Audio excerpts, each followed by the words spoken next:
Hello, this is John Paval with Access Arts Live, bringing you some highlights for this weekend. I'm not going to be able to go into detail with you for everything that's happening. There's so much going on this weekend, but I will give you some details on some things we haven't told you about yet, and I will give you some reminders on what we think will be some of this weekend's best live streams to tune into. Before we go any further, let me remind you, if you're watching this on Facebook,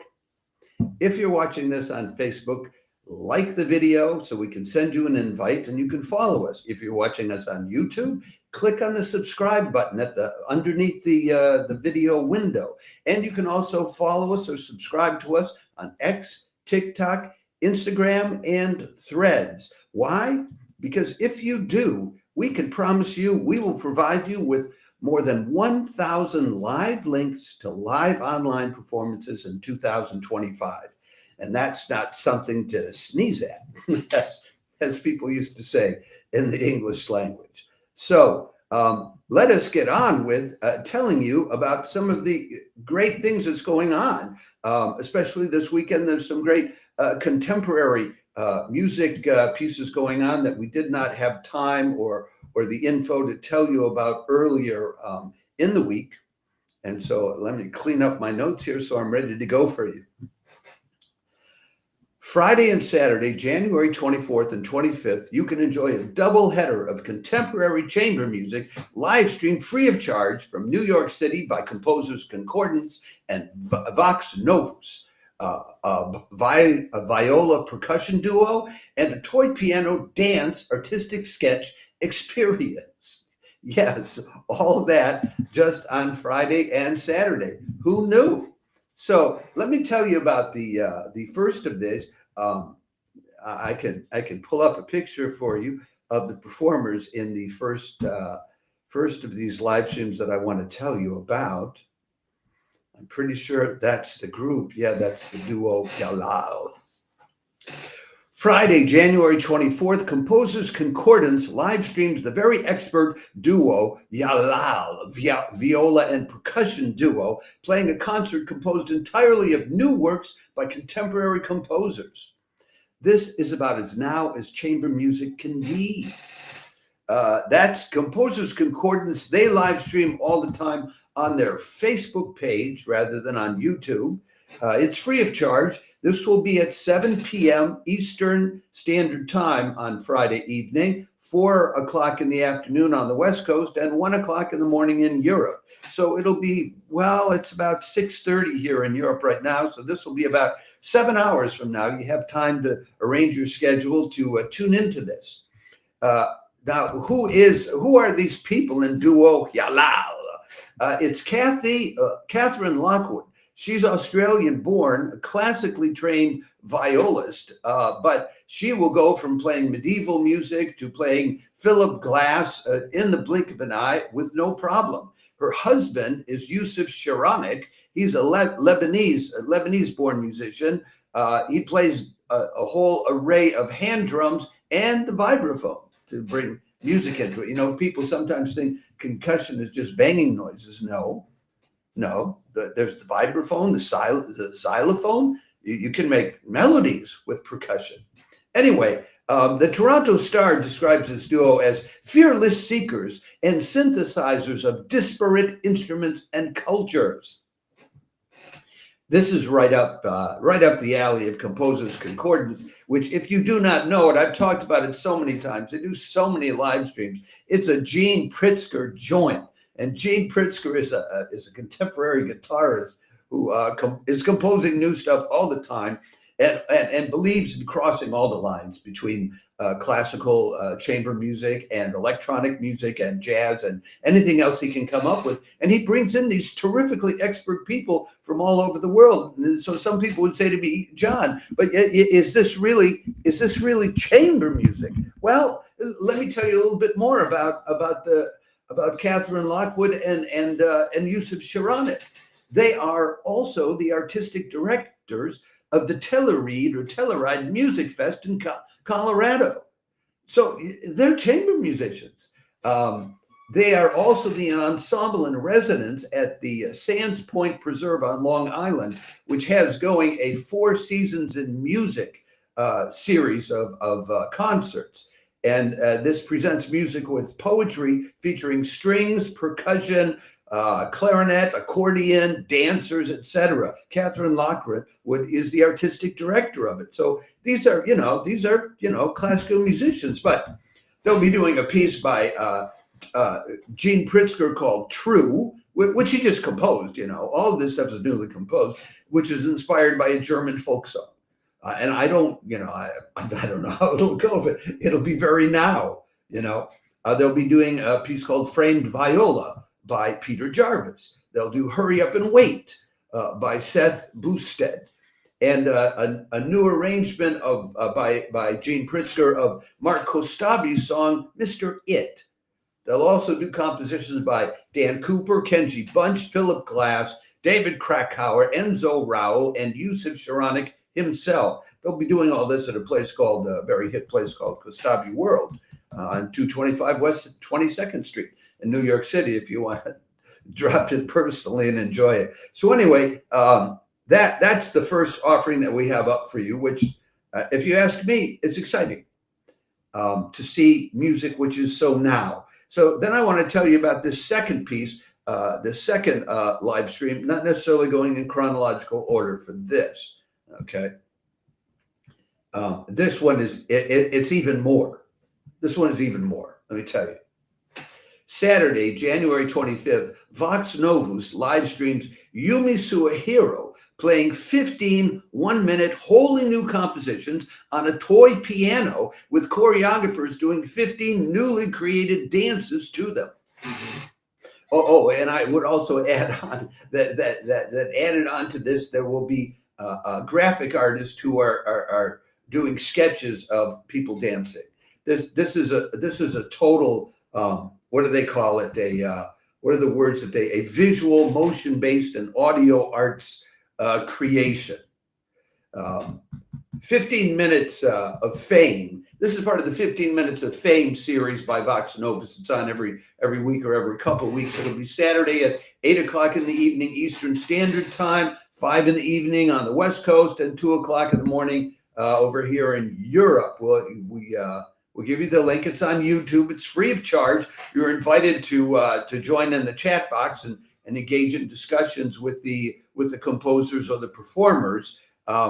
They do this kind of thing all the time. In other words, what they did was they put out a notice, which you can find on their website, inviting composers to submit 1-minute pieces for toy piano. Okay.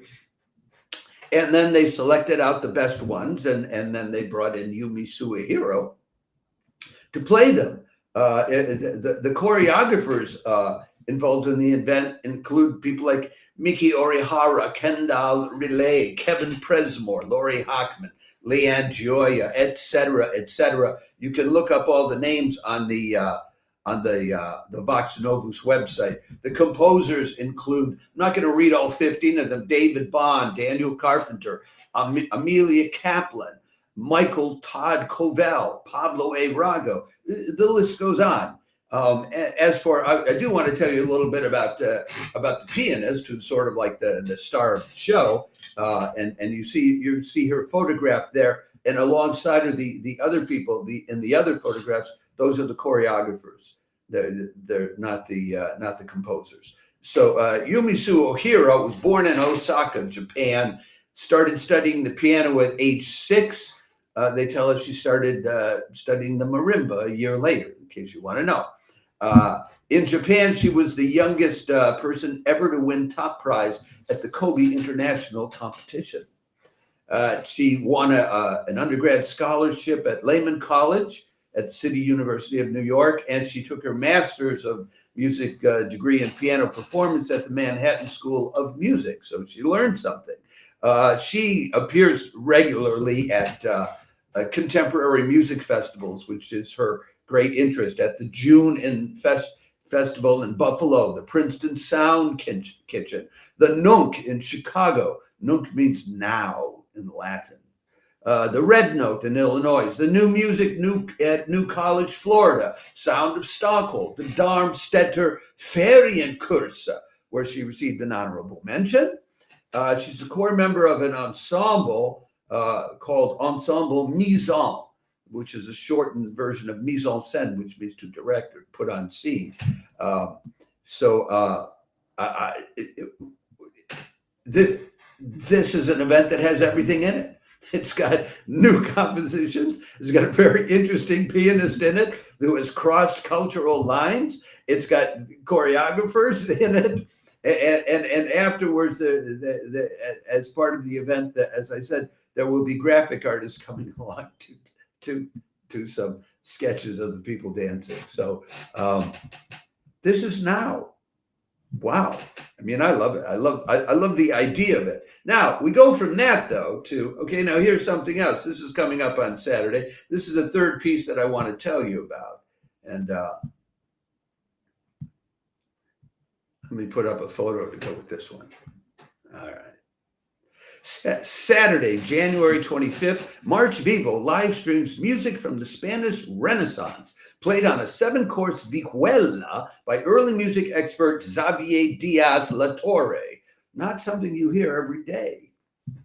So we go from the most contemporary to really, really early music. This is part of the March Vivo has an ongoing series called Fantasy, in which different musicians they're highly erudite, the March Vivo. Different musicians are playing music that exemplifies the tradition of fantasias in musical compositions and improvisation at the same time.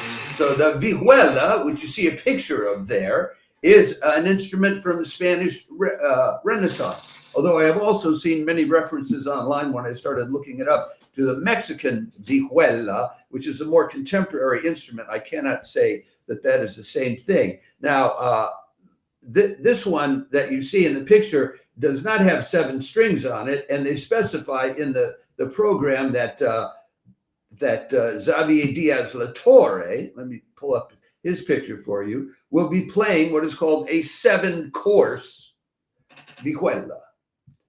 And he'll be playing pieces. Now, all the music he's playing was from the 1500s, and according to what March Vivo supplies as background information, you know, I'm not an expert in all this stuff. I'm learning along with everybody else. But the flowering period for the vihuela in the Spanish Renaissance was between 1536 and 1546, 10 years, in Valencia, Valladolid, and Sevilla. That was it. And it was, so he's going to be playing works which are only from that period of time. This is very specialized. This is an Augenblick, as the Swedes would say, just the blink of an eye in the history of music. And he'll be playing pieces by Luis de Narvaez, Alonso Mudara, Peter Guerrero, Diego Pisador, all from this time period. And they come from things like Luis Milan's El Maestro from the Book of Music for Vihuela de Mano, 1536. Luis de Narvaez, a piece from the 6 books of the Dauphin. And then there's a piece by Peter Guerrero, which is entitled, in the translation from the Spanish, Say Moorish Bitch, which sounds from the songbook of Medina Celli, and I'm not sure if that's what it really means. Anyway, this is very abstruse. But this is March Vivo. They're very sophisticated. They're in Madrid, you know, and Madrid is sophistication. I tell you, it breathes sophistication. I will say that about the city of Madrid. Anyway, Xavier Díaz-Latorre, born in Barcelona, but he went to Switzerland to study at the Music Academy in Basel because he really wanted to. They had some early music experts there, specialized in the lute. He's interested in vocal polyphony and orchestral production, took postgraduate studies in orchestral conducting, although I don't know how much conducting he's done, but he has also worked a lot with opera. Since in the last 20 years or so, he has regularly worked with the Teatro Real in Madrid, which does a fair amount of live streaming, by the way, with Covent Garden in London, which doesn't do any, and with the Théâtre de la Monnaie in Brussels, which is a big opera house. So if you're an early music enthusiast, I don't know how you get a more specialized, more erudite form of early music than a concert like this. So it could be very enjoyable for you. But I don't know if I gave you the time. I got to make sure I give you the time on this. This is, it's at noon in Madrid. So it's best for Europeans because that would be 6 in the morning on the East Coast, 3 a.m. If you're up late Friday night at 3 a.m., early Saturday morning, you could tune into it. Or a lovely 10 in the evening down under Australian Eastern Daylight Time.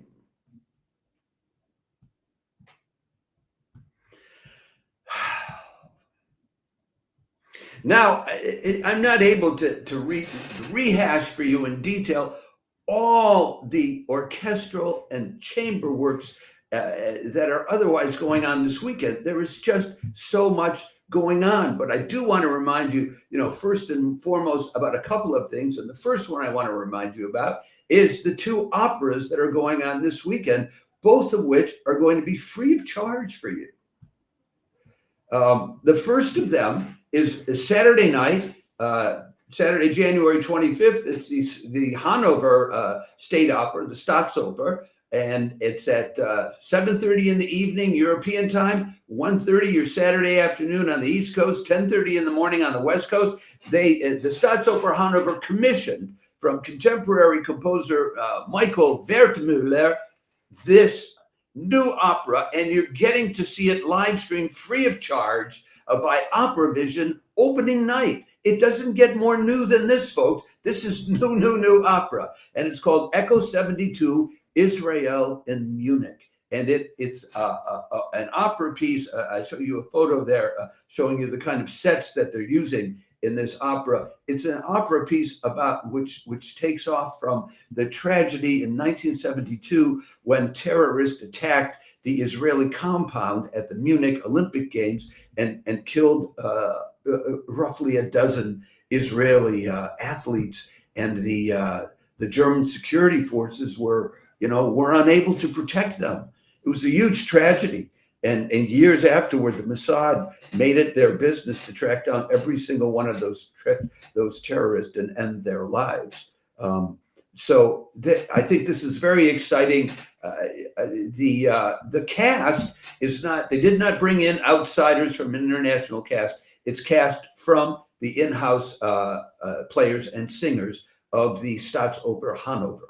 So if you're an opera lover, though, it isn't often all that often you get to see a completely new opera based on something which is so historically vivid, and this is one. So that's on Saturday night. And that's very contemporary. Then on Sunday night, you get something a little more classic coming from Opera Streaming, and Opera Streaming is a regional grouping of about a half dozen Italian opera houses, which came together and started live streaming their productions back in during the COVID era, but they've kept doing it ever since.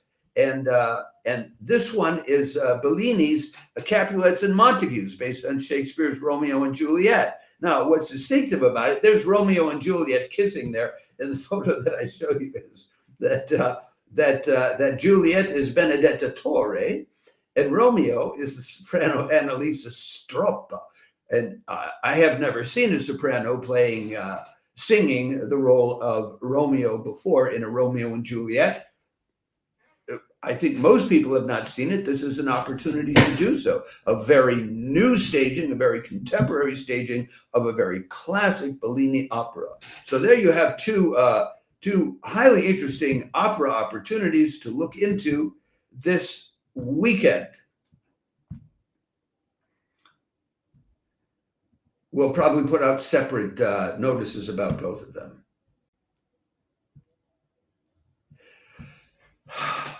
Now, the best I can do for the rest of it is, listen, if you want more details about everything else I'm going to tell you, you can go to our weekly roundup of big stage productions of orchestral works and operas. So you'll find more details about the operas that I just told you about there, and also about the orchestral works going on this weekend. And you'll find a lot more detail about all these chamber works that I'm about to tell you about very, very briefly, because I just can't rehash them all in detail once again. So let's go over what's coming up for you this weekend, live streaming, almost all of them being free of charge. So we start. I have my notes jumping around like crazy on me because that's what they do whenever I need them to stay still. Okay, we start out on Saturday. I've already told you Saturday evening, you've got the Michael Wertmüller Echo 72 opera. All right. Saturday in the afternoon on the West Coast, out in the state of Washington, at 2 p.m. Pacific Standard Time, that's 5 o'clock on the East Coast, 11 in the evening in Europe, the Puget Chamber Winds are doing a concert playing Haydn, Brahms, Elgar, Borodin, and Caplet. Now, they are not the most advanced or, prominent wind ensemble in the country. I can't tell you that, but it's a very interesting, very sophisticated concert because they're focusing in on, here's what happened. There was a piece that was attributed to Haydn. It was a part of a larger work, and this was called the Saint Antonius, San Antonio chorale. Then Brahms picked up on it and did a piece called Variations on a Theme of Haydn, which was based on this same Saint Antonius piece. Which was in what was called, if you want specifically, it's Haydn's Divertimento in B flat major. Okay. Well, what it turns out is that the piece was wrongly attributed to Haydn. Actually, it was composed, we believe now, by Ignaz Pleyel. So it wasn't Haydn, all right? And it isn't Brahms improvising on Haydn, it's Brahms improvising on Pleyel. And I just think that's musicologically kind of interesting, kind of cute. Anyway, so there's that. Then we move on to Sunday. Sunday, there's a raft of things going on. Starting at 2 o'clock in the afternoon Sunday, Eastern Standard Time, 11 in the morning on the West Coast, 8 o'clock in the evening, 92 NY, which is in New York, a very high quality series is live streaming Pablo Ferrández, whom the Figaro, the French newspaper, has called a new cello genius, and Julio Elizalde on the piano. And they will be, the key things that we playing are Beethoven's Cello Sonata number 3 in A major and Brahms's Cello Sonata number 1 in E minor, which were written 100 years apart. And whenever Brahms was doing something which could be compared to Beethoven, which basically that would be anything he composed, he was looking over his shoulder. So enjoy that if you're really into that. Then 2 hours later a little later anyway, on Sunday at 3 o'clock London time, 4 o'clock European time, 10 in the morning on the East Coast, 7 o'clock on the West Coast, St. Mary's Perivale has a narrated concert, which mixing a whole series of diverse musical pieces with narration. It's a fundraiser for in honor of Paul Robertson, for those who knew him. Okay. Then you also have in the afternoon the Bellini's, the opera streaming Bellini's Capulets and Montagues. That's at 3:30 European time, 9:30 in the morning on the East Coast, 6:30 in the morning on the West Coast. A late night, 1:30 in the morning down under in Australia. That's the one with the soprano playing Romeo. But you also have Stage Plus, which is live streaming Fabian Müller as he continues on his third session of playing all of the Beethoven piano sonatas. That's at 4 o'clock in the afternoon European time. We'll give you the other details there. And this Sunday, he's playing the Pathétique Sonata number 8 in C minor, the Funeral March Sonata number 12 in A flat major, and also number 10 in G major and number 28 in A major. No, but that's not all. The Philadelphia Chamber Music Society is live streaming a trio, violin, cello, and piano, and to celebrate, get ready for this, Maurice Ravel's 150th birthday. You're going to be seeing concerts and live streams all over the place doing Ravel this year for that reason. They'll do Ravel's Sonata for violin and cello. They'll do his Le Tombeau du Couperin, and they'll do his piano trio in A minor. But that's not all either, because after that, the Phillips Collection is live streaming Dan Tepfer, the Paris-born American pianist who's based in New York now. And Tepfer is really a top guy, very interested in putting things in historical context. He's playing all 15 of Bach's, Bach wrote 15 inventions. And he's adding on 9 more reinventions on his part, which will be done in the keys, which Bach didn't cover in his 15 inventions. So there's that. That's free of charge. Now, here's the thing. The Phillips Collection live streams, usually they're only available to high-paying patrons. But every now and then they have one that's available to the general public, and this is your chance. All of their concerts are sold out for in person. Now, that leaves 2 more concerts to tell you about. The Tomsk Philharmonic Orchestra way out in Siberia is doing a concert called Without a Conductor, which is strings and percussion, Sunday at which will be noon European time, 6 o'clock in the evening out there in Siberia. And then on Monday, this is one that you might want to know about. I want to show you the specific picture of this one, because this will be interesting. Here's a picture of what it's going to look like. You can see that there's the orchestra, and then you can see some lights, only a couple of them. There's going to be a whole light show, like a laser light show. And then on screen will be scenes from the Battle of Leningrad. The Tomsk Philharmonic will be performing Shostakovich's Symphony Number 7, the Leningrad Symphony, about the terrible battle that the people of Leningrad had to fight to keep the Nazis from conquering the Soviet Union back in when the Nazis attacked. I think it was 1942, might have been 1940. I'm not a historian either, but anyway, we give you the link that you go to watch either of those. But it's a major event in Soviet history for Russians, and so this is the kind of thing that they get. It's a big deal for Russian audiences to attend something like this, give you a chance to see what is such a big deal for Russian audiences. That's what we have for you for this weekend. I want to remind you, if you're watching any of this on Facebook, click the like button and we'll send you an invite to follow us. If you're watching on YouTube, click the subscribe button. If you can also follow us or subscribe to us on X, TikTok, Instagram, and or Threads. Why? Because we promise you, if you're following us, we're going to get you more than 1,000 live links to live online performances, like all these great ones that I'm telling you about this weekend. It's exploding. And you can be in on it and part of the global audiences, what I like to call the nascent global audience, which is rising up and starting to form a whole community, a global community of dreaming and singing and dancing and mutual understanding growing up among us. So ciao for now. I hope that one, more, or any of these live streams this weekend inspires you, uplifts you, or just shows you a really good time. Ciao for now. I'll be back on Monday with our usual weekly roundup.